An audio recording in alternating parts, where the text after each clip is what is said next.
Today we're talking about 10 things that people don't think about when prepping. These are just kind of general things that we notice that people, when the power goes out or they lose water or electricity, whatever, they don't think about these particular things. Yeah, even if you think you are prepared, things still go wrong and don't always go the way you think they're going to. And we noticed this with a lot of people in the Texas ice storm, that they mentioned they had trouble with these types of things and stuff. And it happens for any type of storm. Number one, figure out how you're going to get out of town. Yes, you need to plan ahead of time to have a route. Do you know how many times people have waited set in traffic, hours and hours, and got stuck in traffic? Don't go for the main roads. In Wichita, we have one main road going up and down a highway and a highway going east and west, north and south. You don't live in Wichita anymore. I know, but when I did live in Wichita, we had that. Well, what I did was, my son lived on one side of town, I lived in the center. So I said, we could both he would take off to come help me. You know, I could see him doing that in an emergency. Well, there would be no use for him to try to go through all that traffic and all this. So we made a plan. And this is why I'm saying all this. It was a plan we got together. I would travel to their place. I told him the route I was going to take, which was going way the opposite direction of all the main highways, down to the south part of town, through back roads, housing areas, some farm areas, is how I'd have to back. Even though I had to go way out of the way to get to their home, it was faster than me going up to the main hub. Okay, now I'm not interrupting, but I know we're going to get the comment, well, that's just so wasteful of gas, and gas is precious. Let me tell you, that uses way less gas than sitting in traffic with your car running. Yeah, and going no place. And that's another thing. If you get stuck in traffic, don't sit there with your car running, even if it's winter. Oh, yeah. Turn it, if it's in the middle of winter and you get stuck in a jam, turn it on, warm your car up, turn it off, but don't sit there with your car idling. Yeah, no. And so you have to think all these little things through. So we had a plan for me to go to meet them. And then we had another plan on how we got out of town, which is in the opposite direction that most people go. Have a paper map with the direction that you're going to be going on, each one of you having that.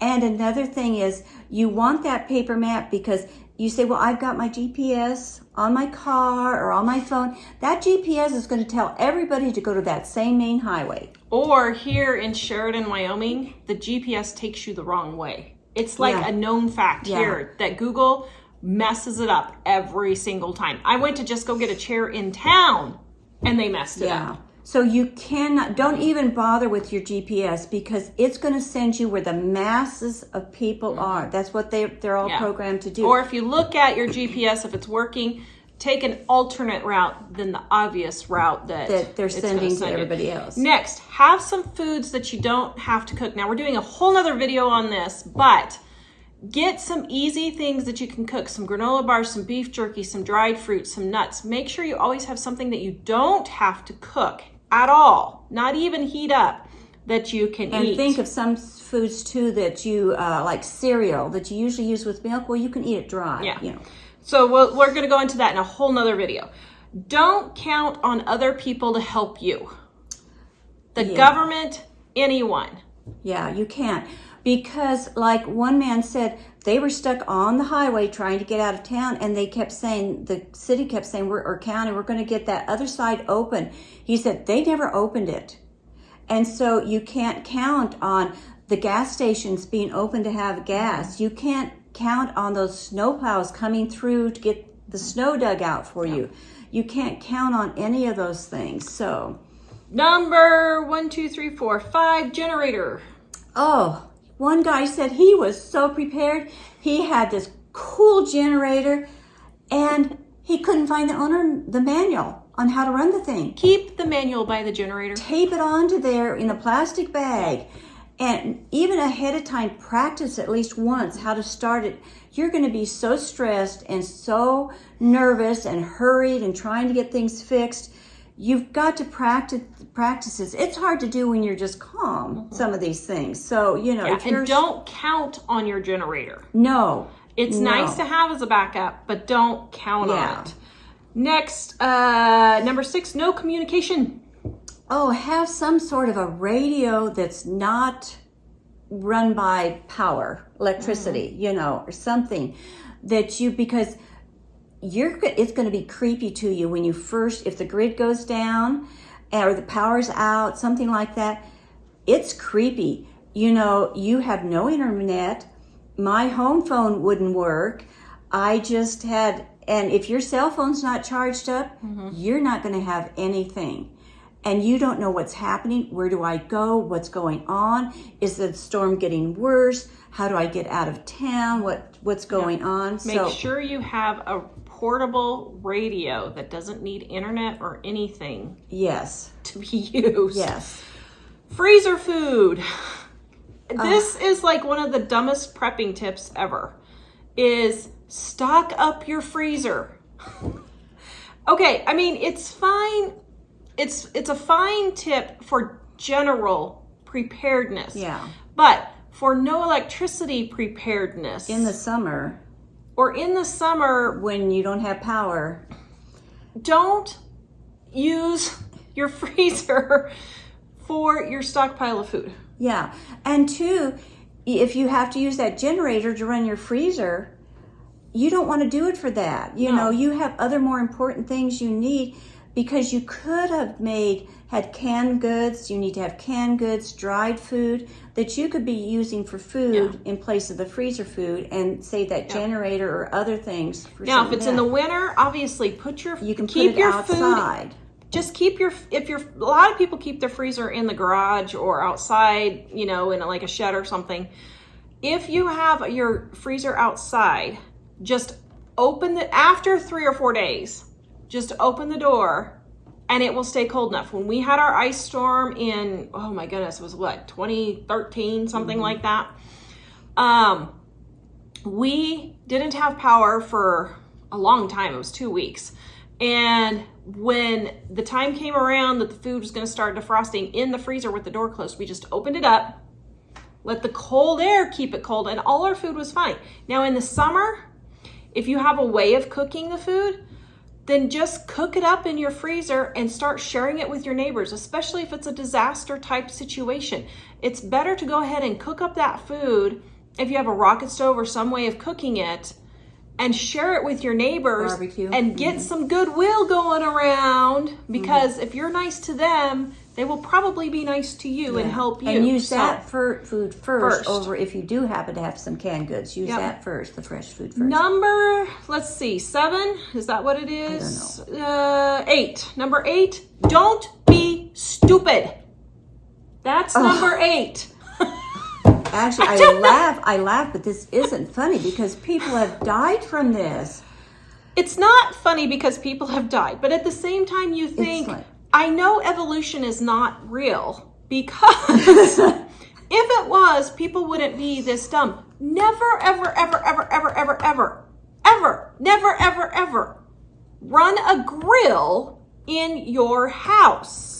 Or run a car in a closed garage. I've watched enough murder mysteries, and most of you probably have too, that that's the way they kill people, is putting them in a car in the garage with the car running. Carbon monoxide is a very dangerous thing. It is. Use your brain. You don't start a fire in the house with propane grill, or put your rocket stove in the house, or run your car in the garage to keep yourself warm. Now, you can sit in your car and run it for heat, but you open the garage door.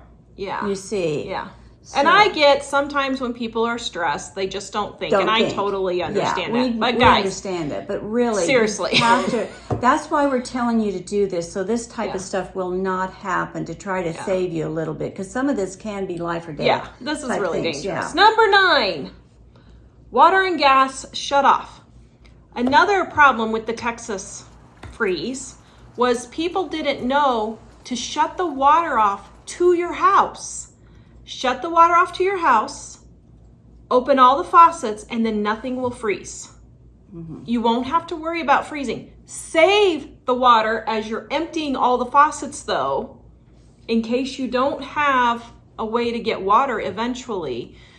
But if you turn off your water and you turn off your gas, that will solve like a lot of problems. Yeah.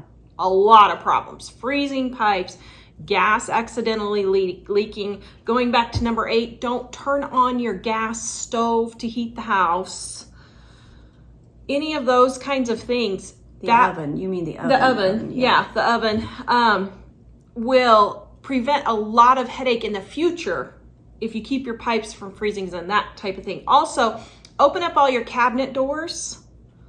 If you have a small amount of heat, let's say your house is 40, 45, that's probably enough to keep your pipes from freezing also. So make sure you get all the cabinet doors open so that heat can get in there. Okay, so now we just realized I totally messed up all the numbers.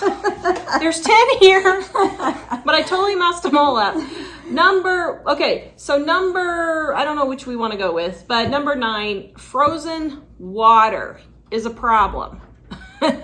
Well, one prepper, he said he had all these lovely barrels, water barrels outside, filled up with water so they'd have all the water they needed for flushing their toilet and everything in case of emergency. They were frozen rock solid. Yeah. They were of no use. They were too heavy. They couldn't get them moved in to, heat them or anything to get the melted, and they were just frozen solid. Yeah. So, think of these things. Is this, even when I store my water, I know everybody kind of laugh at me. I kept 2-liter containers of water, pop containers of water, because they're manageable. I can carry them. They're not too heavy.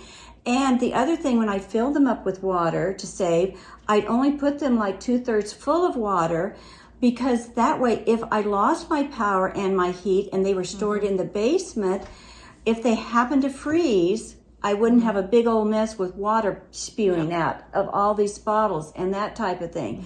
So you've got to think of that. Plus, you got to get as much water, because you think, well, if the power goes out, I'll still have water. Not necessarily. The water company uses electricity to power your water into your house. So does the gas company. You may not have, if the power goes down, you may not have water, electric, or gas, because all of those systems use electricity to get it to your house. And computer systems and stuff to do this stuff now. So you have to think in those terms. They have the water, they said in Texas they had some kind of water pump or something that pumped the water up somehow with electricity to get it to flow to someplace. Well, they couldn't get it pumped up because there was no electricity. Yeah, so you're not going to be able to count on that. Yeah. So, and last but not least, number 10, I know these all got mixed up, but number 10, don't wipe your counters with contaminated water. Don't wipe anything with contaminated water. Don't even turn those faucets on. Yeah. If they're saying you need to boil your water, but that you maybe could take a shower or something, I wouldn't do it. Because a lot of times you're in such a habit of doing things, and maybe you could wash your body with it, but the thing is, if you might forget and wipe something down, and you'll get that contamination on your counter, and you'll set your food on there, and so you're contaminating your food or whatever. So I just don't boil your use water before you wash anything. Yeah. If there's a boil water order, so before you wash your body, before you brush your teeth, before you wipe the counters, make sure that water is sterilized in some form. I mean, you can put a couple drops of bleach in if you want or whatever, but make sure it's sterilized before you use it. People don't always think that they can't use it. They just automatically turn the faucet on. Because let me tell you, when that bacteria hits your colon and you have no water to flush your toilet, you're really going to be in big trouble. Gonna be regretting it. I know. Yeah. And then you're going to have a toilet paper crisis like we did in 2020. So go watch my alternative for toilet papers video. And my 15 things to get before hyperinflation hits, guys. These are really super important. Please visit us at livingonadime.com and check out our Dining on a Dime cookbook for 25% off right now. we are going to give you the ebook for free if you watch to the end of the video. Ha! See, you guys got a treat that the others that already turned it off missed out on. All right, we will see you guys next time, livingonadime.com. Bye-bye. Thank you for watching our entire video. We are going to give you our Dining on a Dime cookbook ebook, volume number 1, free at livingonadime.com. Click on our shop, click on our ebooks, click on Dining on a Dime volume 1, add it to your cart. When you go to checkout, use the coupon code DINING1 and you will get our ebook absolutely free with no obligation and no strings attached. Visit us at livingonadime.com.